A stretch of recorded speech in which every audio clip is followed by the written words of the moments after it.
Good morning, Mogadishu. That opening will make a lot more sense in a minute, or you might already get it if you're of a certain age.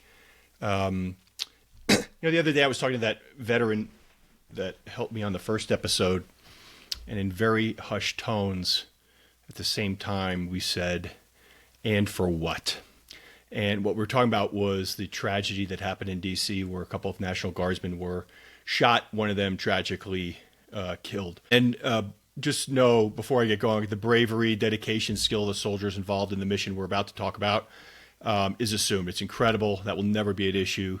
They were there because they believed in something bigger than themselves. And there's more heroic stories in a 24-hour battle than I can cover in 45 minutes, or the movie could in 2.5 hours. The movie, of course, if you haven't figured it out, is Black Hawk Down. It's a Ridley Scott film that came out in 2001.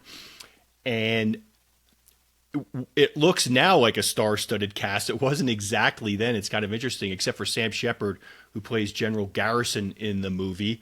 But listen to the rest of the names. Josh Hartman is Sergeant Eversman. Ewan McGregor, Tom Sizemore, hero stuff as always in war films. Eric Bana as the Delta Boy Hoot. William Fichtner, another Delta Boy, and he's just great in this. Like, I love him in everything, but he acted more than everyone else combined in this. He brought so much to this movie. Jeremy Piven didn't last long. So, yeah, this movie's 24 years old. So I'm skipping the spoiler alerts. Orlando Bloom, and believe it or not, a young Tom Hardy. The movie is based on a book by a guy named Mark Bowden called Black Hawk Down, a story of modern warfare. The movie came out in 1999, so 2-year turnaround from the book coming out and the movie coming out. In the author's bio in the back of the jacket, Bowden actually says he's working on the screenplay for the movie. When I watched the movie, I didn't see him getting a screenwriting credit. That went to a guy named Ken Nolan. And I only mention that because thinking about how detailed this book is and what the screenplay might have looked like had Bowden written it as opposed to being handed off to Ridley Scott's team. That's my only point. When you go to IMDb, it says Nolan and Bowden. So I'm guessing it's like a screenplay based on a book credit or something like that. Either way, the book is great. At the very end, in the notes, Bowden goes through where he got all the information. Once he started digging in, there was a treasure trove of documentation, 15 hours of video. And video is not an opinion. It's very powerful. And 15 hours is an enormous amount when you think about, again, that this whole event didn't last but 24 hours, excluding the 11 days that the pilot was in captivity. So he had a lot of material. It's well documented, well researched. He could go back and check someone's comments. If he interviewed someone, they said this happened. He watches the video, he sees something different. He'd go back to him and say, hey, do you want to think about this a little more? He really ground out the fine details. The book is a challenge to follow in a way because you basically have 4 or 5 different stories playing out around the city in these small teams at the same time. So he'll follow team 1 for 20 minutes, right?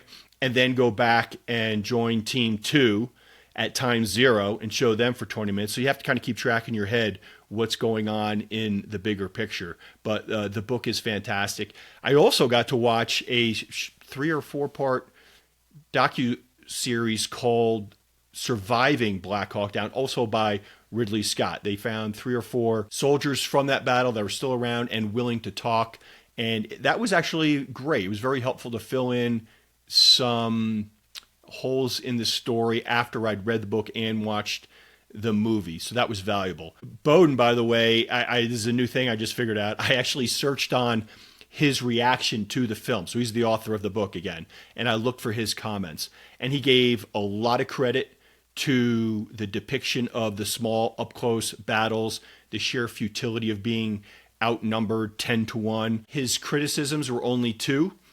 He criticized the movie for just randomly adding a black ranger. And in Bowden's credit, he actually states in the book, this is not just some random point he makes after the fact. In the book, he's like, yeah, everybody on this team is white. So fair. He also, slight criticism in that they had a streamlined, complex political reasons for the mission. Yeah, I mean, again, the movie's already 2.5 hours long. I mean, Nuremberg ran into the same problem, right? And that's what this podcast is for. So, like Nuremberg, they added lines of dialogue here and there that were loaded with information. And if you don't know what you're looking for, you'll miss the relevance. And again, that's why I'm doing this podcast. So, again, background, and I'm going to have a sip of coffee here. We all call it the Black Hawk Down. That's how prevalent the movie is in the zeitgeist of that time and in our memory. But it was called the Battle of the Black Sea. It took place on October 3rd and into the 4th in 1993 in the city of Mogadishu, in the country of Somalia in Africa. And Somalia's on the ocean of the east coast, east of Ethiopia and Kenya. Somalia is about the size of Texas in geography, but Mogadishu is a very small space as a city, but densely populated, like 3 to 4 million people. So why was this story important then, and why is it important now? That's the theme I'm developing in doing this podcast. What were we doing there? Why did we go forward with this specific mission? So in the early 90s, there was a famine in Somalia, supposedly 300,000 people dead from the famine, and there was a UN peacekeeping mission to solve the famine. It's kind of interesting now. I've never thought about when they say a peacekeeping mission. There are members of the military of multiple countries as part of this mission, right? So you had U.S. soldiers there. I think you had Pakistanis, maybe Italians. Different armies were part of this mission. At some point, 20,000 Marines got food through to the people that needed it. And that was like 1992. And the famine was considered resolved. At that point, Somalis are waving American flags. You know, we're the heroes. That's very important to consider. Again, 1992. But there's a warlord named Mohamed Aidid. He continued to steal food after the Marines left. And that was his leverage. And the movie tries to make that point again very quickly. There's a scene in the beginning where a truck is dumping bags of food off the back, and then a pickup truck with a bunch of dudes with, AK-47s pulls up, starts firing in the air, and all the people scatter and they take the food. That's the point of that one quick scene in the movie. So fast forward to July 1993, and I'm going to get into this much more later. There was an airstrike on a building that was supposed to contain Aidid's security chief, but whether he was there or not, there were significant civilian casualties.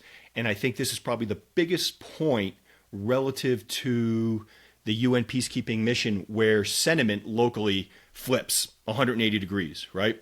Because now all of a sudden I think dozens, of civilians, women, children, old people. This was the first time we'd killed people that we were supposed to be helping, right? So in September 1993, the UN is still seeking Aidid's arrest. Like, they want to get him out. They think that's going to solve their problem in trying to get food to people that need it and continue to resolve the famine. Stepping out for a second, you're going to call me crazy, but this whole story has like what I call an urban Vietnam vibe. In 1993, it was just 18 years after the fall of Saigon, to kind of put it in perspective, right? It's got a cool Ridley Scott soundtrack. There's even a little Jimi Hendrix in there, which feels a little intentional. But there's three other tangible ways that I say it has this urban Vietnam vibe. The battle. One is Somalia's in a civil war, right? Which Vietnam was as well. Somalia's even worse because there are multiple warlords in the story. It's not just two. But for the most part, it's between Aidid and the former president, Siad Barre. That's the main part of the civil war. Two, Ho Chi Minh, president of North Vietnam at the time, he was educated. He traveled the world for like 2 or 3 decades, worked around the world.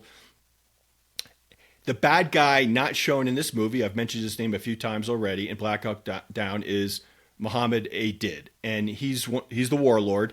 He was educated in Italy and in the Soviet Union. He studied military science in Moscow. He was ambassador to India. So say what you want. Think about Somalia, however you want. That's who this guy is. Okay. The third way it pulled this Vietnam vibe out for me was the Black Hawk helicopters. Now, it wasn't Black Hawks in Vietnam. It was Hueys and Chinooks and Cobras and other models. But if you remember the iconic scenes in Apocalypse Now with helicopters, especially the scenes with Robert Duvall, right? And you probably feel me making that connection. Okay, so we're there initially for this UN peacekeeping mission, which is made difficult by Aidid. There's larger prehistory that no one really goes over in early 1993, which was this Operation Codename Gothic Serpent under Clinton. And really the goal was just to get Aidid out one way or the other. And that should help the famine war and the Civil War too. So for the record, Clinton, I do not believe, was ever briefed on this specific mission. In the movie, it's claimed that not even the UN peacekeeping forces were notified until the last second at best, which becomes a bit of the problem later when Garrison's looking for their help. So this whole thing is on Garrison. Why the Americans do this particular mission? Okay. Part of the problem, and I'm playing amateur psychologist here, is they had geared up and had to stand down like 20 times, right? These Rangers and Delta Force, what they call the D-Boys, are there. They've been training. Some of these Rangers have been training for 2 years. They've done nothing but train. They're very young. They have no active war experience, but they are geared up and ready to go. 20 times they gear up, they're told to stand down. I think that's also kind of a psychological problem in my mind, as you'll see. There's also this false sense of confidence that came from the fact that the Delta Force have done this mission elsewhere around the world many times successfully. And we're going to talk specifically about what the mission was, the way it was structured. So here's the plan. We'll go over it now. The Delta Force, or the D-Boys, right, the best of the best, they operate without much guidance and leadership. They're kind of legendary for that. They've done this many times. It's capture and kill, it's rescue, it's precision, in and out in 30 minutes. The mission was they got intel that Aidid's 2 leading lieutenants, again, this is also important, they're not going after the head warlord, Mohamed Aidid, in this mission. Just 2 senior clan members, okay? The way D-Boys operate is they helicopter in, they land on the roof and on the ground. And they go in on the ground floor of this building where they believe the targets are located. They go down in from the roof and they squeeze. And they get the prisoners and they cuff them and then they'll take them out, okay? So it worked. That part of the mission actually was successful. The Rangers are there for support. So they were providing 4 corners protection around the building, the target building where the targets were located, and the D-Boys are squeezing the occupants. Okay. The D-Boys come in small helicopters, both on the roof and on the ground. The Rangers rope in from Black Hawk. So these huge Black Hawk helicopters come in near the corner where each of the 4 teams is supposed to be located, and they drop ropes and they slide down the ropes. That's going to become an issue in a second. Okay. The plan is and was you helicopter everybody in and then you Humvee with the prisoners out. So the Humvees are waiting on the periphery of the city, and when they get the signal, they roll into the target building, they grab the soldiers that are on the ground and the prisoners, and they drive back out through the streets. Okay, that's problem number 2, as we'll see. All right, so the mission, again, they're not going after Aidid, they're just going after these lieutenants that are at a group meeting. That was the intel they were acting on. Problem number 3 is they were fighting during the day. They launched at like 1:30 in the afternoon. Now, they go over it a little bit in the movie, again, just a line of dialogue here or there, but the Delta Force, one of their big advantages and their expertise that they leverage is operating at night, right? I wouldn't want to travel around, and especially in a battlefield, wearing those night vision goggles, NODs, that really limit your peripheral vision, but they're expert at it. They've trained at it, and their big advantage is taking advantage of their ability to operate in the dark, okay? So there's a line in the movie that Tom Sizemore's character has that's just chock full of information. I actually missed some of it. I played it 3 times. I can't hear him. But his senior says to him, "Hey, man, what's the matter? You don't look excited." And he just basically reiterates all the problems. Oh, we're going out during the day. We don't have night advantage. We don't have armor. We'll talk about that in a second. what's not to love? Okay, so in this one line of dialogue, Tom Sizemore's character summarizes the multiple, basically, Achilles heels of this mission. They're not doing this the way they've successfully done it in the past. Okay. The problem is compounded by the Delta Force, the D-Boys, and the Rangers then decide not to take their NODs, their night division goggles, because they think we're not going to need them. So why carry the extra weight? The battle ends up going through the night into the next morning, so that became a problem in the overnight fighting. They would have loved to have had the NODs. Second thing they didn't do, they didn't take water, because the Rangers are like, oh, I got to take water. This is what my manual tells me to do. And the D-Boys are like, no, we're going to be back in 90 minutes. Don't take the extra weight. That becomes a problem again because the fight lasts through the night and into the next day. Problem number 4 I just referred to in that line from Tom Sizemore. They didn't have what we'll call armor, that's armored vehicles and tanks. I thought initially this had been requested but denied by the Secretary of Defense. But in the epilogue, Bowden says, no, Garrison did not request them. And so he had to defend that when he had to go in front of Congress and explain what happened in this tragedy. So that was criticism after the fact. Problem number 5 is the Blackhawks versus RPGs, rocket-propelled grenades. RPGs were kryptonite to the Blackhawks and to the Humvees, as played out very early in the fight, right?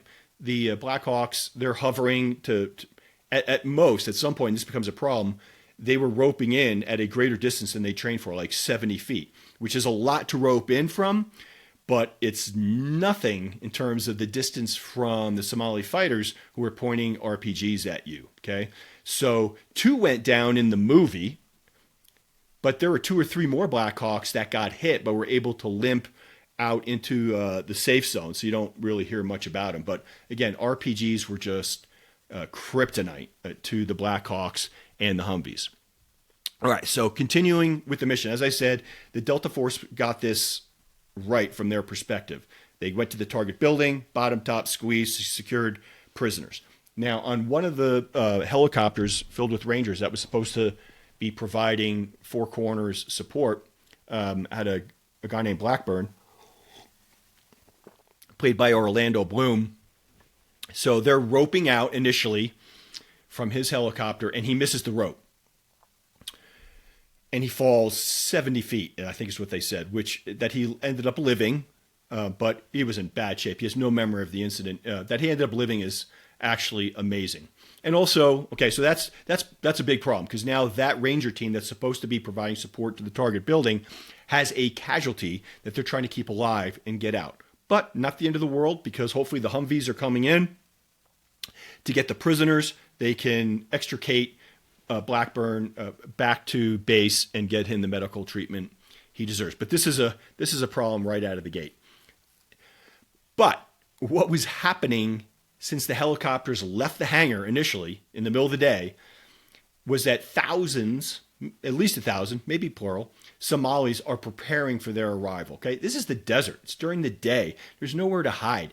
As soon as they left, everybody knows they're coming. That's number 1. Number 2, they have performed missions in Mogadishu before, so that gives the warlord and his army time to think about and prepare for, okay, this is what they do. This is how they operate. What can we do the next time they come? They are so ready for them. And again, we'll talk a little bit later about that airstrike just a few months earlier. The Americans have no support in Mogadishu in terms of the locals. Everyone is going to want them dead. Okay. So the Somalis start setting up barricades to prevent Humvees from getting to the target building. And once the Humvees are in the city, preventing them from getting out. They know the streets better than the Americans. They've been prepared for this, and it gets ugly very fast.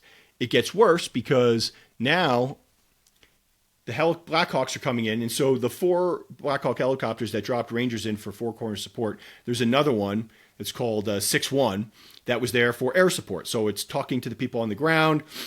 It can fire if it needs to. That's exceedingly difficult because they don't know who the friendlies are versus the enemy. The RPGs come out from the Somalis, and they hit 6-1. And that's the first Blackhawk to go down in the city a few blocks away from the target building. And now it's a race against time because Somalis are racing to the crash site.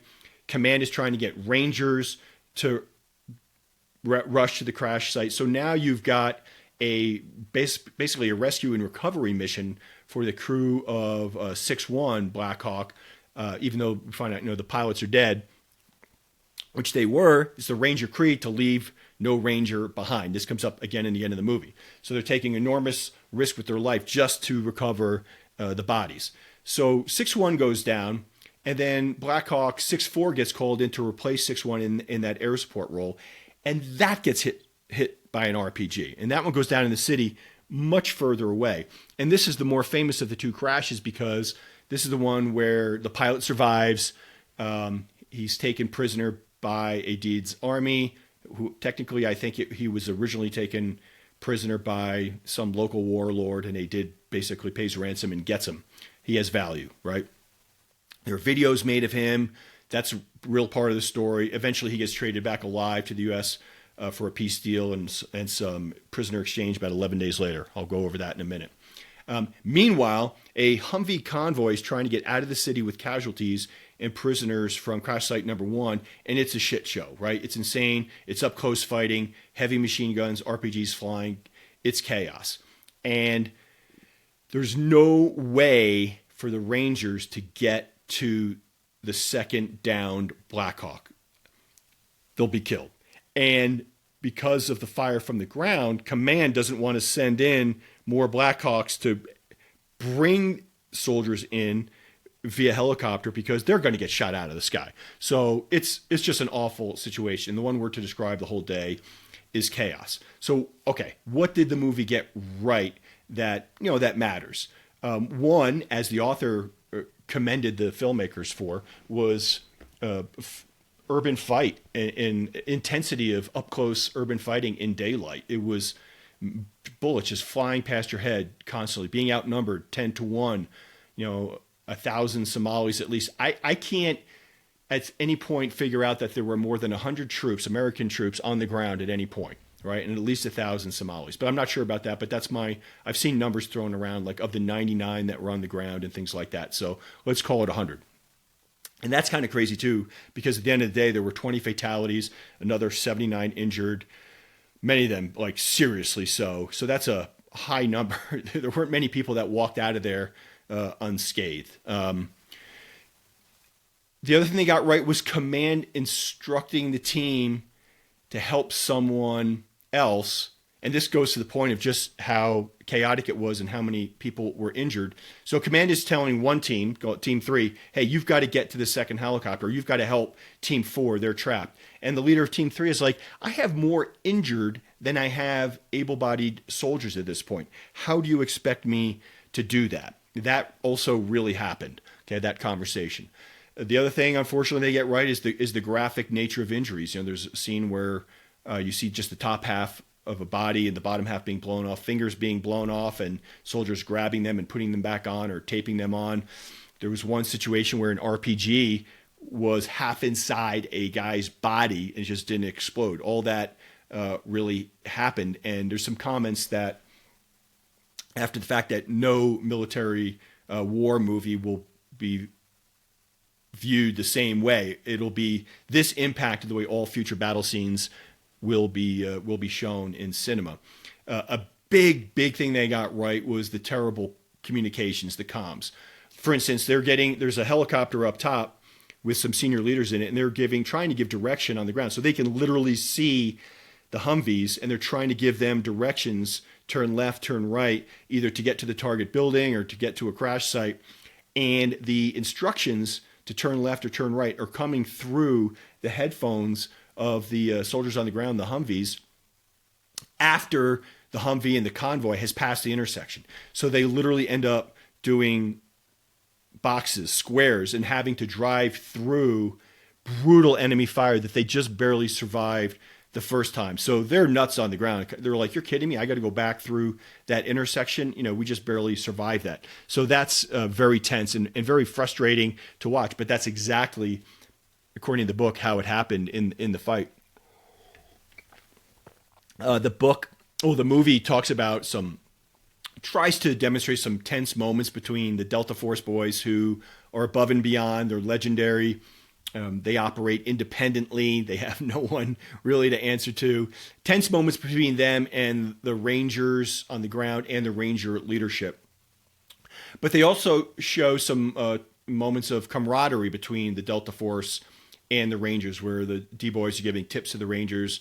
A big one that actually happened in the book, you hear in the movie, it's one line. He says, "Stay off the wall." Now, they never explain what that means, but this Delta Force operator had learned through experience was that at a certain angle, a bullet could actually hit the wall instead of going through it and or ricocheting and angle of incidence equals angle of reflection. Actually, then stays along the wall like friction in a shot and pool and goes down the wall. So that's why he's telling that. So I think the movie depicted the combination of both tension and camaraderie very well. Gordon and Sugar, the two D-boys towards the end of the movie that requested to go in and try to rescue the second downed helicopter with the pilot Durant in it, they were overrun and killed and were given the Medal of Honor posthumously. That is accurate as well. And then a big one, the horrible one, there's a soldier, Smith, whose femoral artery was hit. So the bullet went in, clipped the femoral artery, and when that happens, completely cut, it rolled up like a window shade up into his pelvic girdle. And to try to save his life, I believe it was a Delta Force medic, has to literally take his hand, cut open the wound further, and put his hand up inside his body to try to find that artery, pinch it, pull it back down, and clip it off. And they're doing all this. There's blood squirting everywhere, and they're doing this while waiting for an extrication team that never comes. And that is, and so he does die. And that is 100% tragically, accurately portrayed, I think, in the movie. What they made up, not historically relevant in any way. Not these first two things. Like Blackburn, who missed the rope. The book doesn't mention that the helicopter, like it does in the movie, rocks to avoid an RPG. In the notes, Eversman claims that he felt the Black Hawk jerk one way, but there's actually video, again, that Bowden saw, and he's like, yeah, I've seen the video. I've seen him coming out. The Black Hawk doesn't move. He unfortunately just missed the rope. Second thing, Hoot, the Delta boy played by Eric Bana and Norm Houghton, real guy, but I think that character in the movie is the combination in terms of action and dialogue of two or three Delta Force operators, specifically a guy nicknamed Mace. I think his full name was Mesa Junis. He was the one who actually said, and it's in the movie, hey, clean out your helicopter. And what that meant was, why that was relevant, they had been in and out. They had transported a bunch of casualties back to base, and the back of the helicopter was just covered in blood and brain matter. And they were about to get back in that helicopter with fresh troops to go back into the city. And Mesa's point was, or Houghton in the movie, Hoot, was, hey, don't freak out your young soldiers that are about to get in there. That's going to freak them out. So clean that out before you put them back in there and go back into the city. That actually happened. Mace was also the one that led the team on foot towards the end of the movie to the second crash site. So Humvees were driving in a square like around the city, barricades everywhere. They could not get to the second crash site. And Mace got permission to take his team on foot, to just got out of the Humvee, climbed over a wall, and ran through the city to the second crash site, which they did. Everybody was gone or dead or both, unfortunately. But one of the things they try to do is blow up the helicopter so no one can get the technology and learn anything about the technology that is being used. And they actually did that. Hoot is also given credit for a speech that I don't even know if it happened, but it's just a great speech. They've been in and out of the city like 2 times, and Eversman is clearly shaken by the whole experience. He's a very young leader. In the movie, he's thrown into the leadership role right at the last second. I can't remember that from the book, but either way, first time in combat, he's leading even much younger troops through this devastating day. And Eversman sees Hoot loading up with more ammo and grenades and things, and his voice almost shakes. He's like, "You're going back in there?" And the speech is basically, "We've still got men out there." And then he goes on, he says, and I'm going to get it pretty close, but not exact. He says, when I go home, people ask me, why do you do it, Hoot? What are you, some kind of war junkie? And he says, I don't say a goddamn thing. They won't understand. It's about the guy next to you. That's it. So in the movie, Hoot's going back out for like the third or fourth time. But this is actually interesting in terms of what they could have done differently, or the next movie is in the movie, he's going out to fight. He's loaded up with armor. In the book, it says he actually went out undercover as a civilian, as a journalist, specifically to hook up with UN people to see if he can get information about where some of the missing soldiers' bodies still are. So interesting and a little different. The last thing that they made up, which is kind of a big thing, but again, not historically that relevant, is at the end of the movie when they finally get out of the city for the last time. It shows them going into the Pakistani stadium, and there's crowds of Somalis on either side, slow motion, and they're cheering them on like they're finishing a marathon or something. Did not happen. When those troops in that Humvee convoy were leaving the city, they hooked up with UN personnel and troops well short of that, the stadium, that is. So what could they have done differently? I hate to say this because there are real families involved, and these are real people. They use the real names in the book and obviously in the movie, but they could have shown more fatalities, to be impactful. I counted when I was watching the movie. I think there were 8 fatalities shown in the movie, and that's less than half of what was actually incurred in less than 24 hours. Both the book and the documentary on Netflix, Surviving Black Hawk Down, include much more about the Somali viewpoint, with interviews of civilians who were there that day, fighters, who were on the other side, personal stories. I think it really makes what I'm going to end with hit home. And I think that's probably what's missing from most American war movies, because some people don't want you to see or hear that.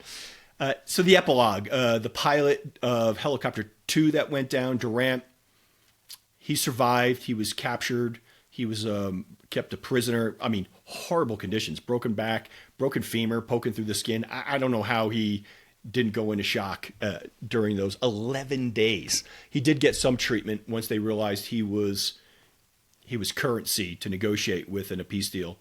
Secretary of Defense at the time, Leslie Aspin, resigned. Clinton, who was president, he just, as I said, 6 to 8 months. He pulled us out of Somalia, went on to 2 terms. General Garrison mostly took responsibility for the disaster. Certainly he took a lot of heat from Congress. He retired a few years later. That basically ended his career. And Aidid, Mohamed Aidid, the warlord, he actually died of a heart attack about the same time.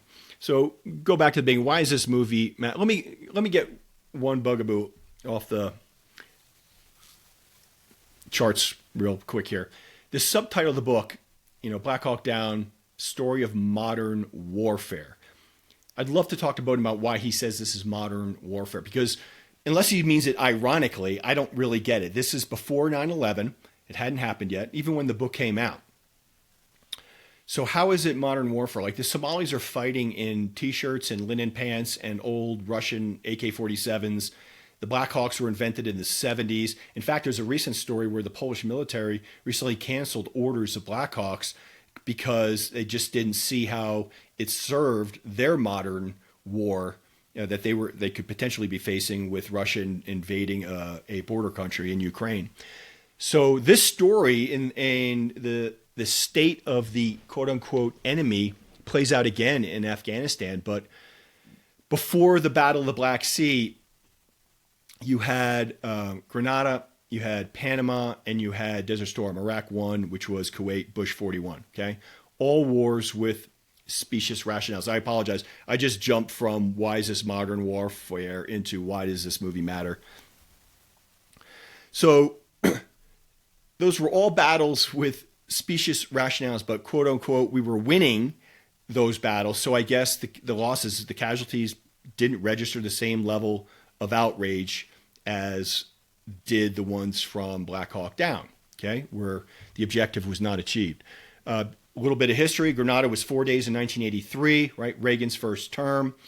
Supposedly it was to rescue some students. Other historians think that Reagan was trying to rebound American pride and reputation after Vietnam. Still, Casualties in the low 20s, just a few more than the Battle of the Black Sea. Okay, there were casualties in that invasion. Panama, supposedly to oust Noriega, it was 6 weeks at the end of 1989 into 1990. 23 U.S. soldiers killed, 3 civilians. Panamanian casualties estimated between a few hundred and a few thousand. Okay, that was Bush 41. Bush had 2 wars of aggression in his one term. Again, why? There were people that thought he was reacting to being called a wimp during the campaign. We will never know the psychology of George Bush, President 41. So his second war of aggression was, again, Desert Storm, Kuwait, against Iraq. You know, it's funny. If you look up how long did that war last, it depends how you define the beginning and the end. It's anywhere from 6 weeks to 6 months. But there were over 300 U.S. casualties in a war that, you know, we were just dominant in, right? There was no resistance. They had nothing. This great army of Iraq, it was just a ragtag group of undertrained, underarmed soldiers, but still 300 casualties, half of them soldiers, half American non-combatants that were just in theater. And then you get to not that much longer, right? A couple years. Mogadishu, 1993. So it starts off as this UN mission and famine. It morphed into what I would call kind of a regime change mission. What's left out of the other stories, but not left out of the documentary, is again, in July 1993, July 12th, there's an airstrike. So again, this was October 3rd, 1992. We think we have solved famine, right? And they're waving American flags and the Marines go home. 1993, October is Black Hawk Down. So 3 months before that, in July, there's an airstrike on the home of Aidid's supposedly security chief. Okay? It killed a couple dozen civilians, I believe. Women, children, old people. So this is the first time, and I think it's one of the veterans from the documentary that says, you know, we killed the people we were supposedly there to help. And this completely changes the perspective on the U.S. soldiers and the U.S. peacekeeping force from waving flags in 1992, yay, America, to everyone in Mogadishu wanting to kill U.S. Rangers. I mean, it's 180 degrees, right? And that's what's missing, I think, from all of these stories is the flip. You have to go back to 1992, you have to go to that airstrike, and then you end up on October 3rd. And that series is not well documented. Maybe that's what Bowden meant when he said that they kind of streamlined some important, complex political issues. I'm not sure. So from that moment on, it's all the Somalis were against the U.S. being there, not just the warlord soldiers. And you know, there's actually reference in the documentary. One of the soldiers is like he's looking at a couple of women who are unarmed. They're just standing there, but they're pointing out the Rangers' location to fighters.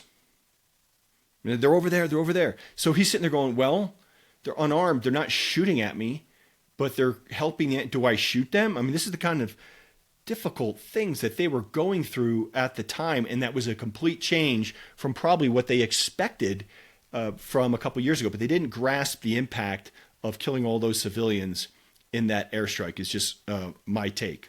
So once the bullets started flying on October 3rd, admittedly, it was in defense at that point. It was Mogadishu, 3 million people versus the Rangers and the D-Boys. Here's a quote from the book from the author, Mark Bowden.